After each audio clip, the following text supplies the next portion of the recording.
بۆیە مامۆستا سەلاح سالار ڕستەیەکی زۆر جوان و بەنرخی هەیە لەسەر مامۆستا شارەزووری کە ئەڵێ تەمەنێکی کەمی تێپەڕان بەڵام تەمەنێک پڕ لە بەرهەم و سەروەری لە ڕاستی ئەم ڕستە کاری کردە ئێمەش بۆی ئێمە لەسەر مامۆستا محەممەد بوەسین بێنە پێش چاوی خۆت یعنی 40 ساڵ چییە؟ یعنی 40 ساڵ بەشێکی بۆ مناڵی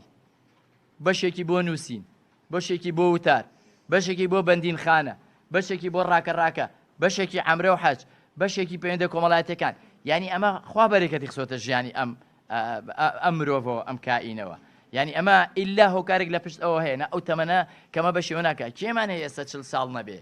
بەهەش دیوەکە بڕوانی بەسەدان 40 ساڵە بینی و هیچیشمان ڕەنگە نەماتوانیوە کەلێنێک پڕبکەینەوە لە ئەدەبیاتی کوردی و لە فەرهەنگی کوردی یان لە ڕۆدینێکەوە بۆیە مامۆستا ئەو تەمەنەکەمەی پڕ لە بەرهەم بووە خوا بەرەکەتی تەخستووە بۆیە منیش ئەڵێ مامۆستا لەسەر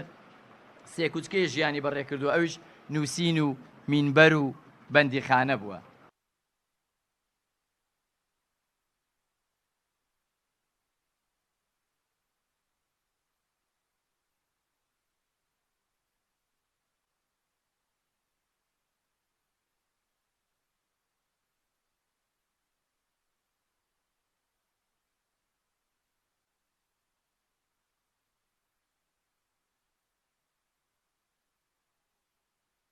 بەناوی خوای گەورە میهرەبان ئەمڕۆ لە ئەم مەکتەبی چنار بە دەستخۆشیوەسان بە ئەنجامدانی کۆنفرانسێکی کورد لەسەر ژیان و هەڵوێست و مۆقیفەکانی مامۆستا شارەزووری کە توانیا بە ماوەیەکی کەم تیشک بخرێت سەر قۆناغە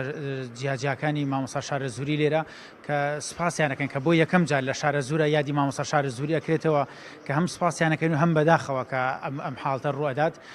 بەڕاستی توانیان کارێکی جوان لە شوێنێکی خنجیلانەیە کارێکی گەورە بکەن و شوێندەستیان دیار بێت و بتوان ئەرکێکی جوان بکێشن لێرە من بەناوی خۆم و بنەماڵەکەم و دەستخۆشیم هەیە بۆ تاک بە تاکیان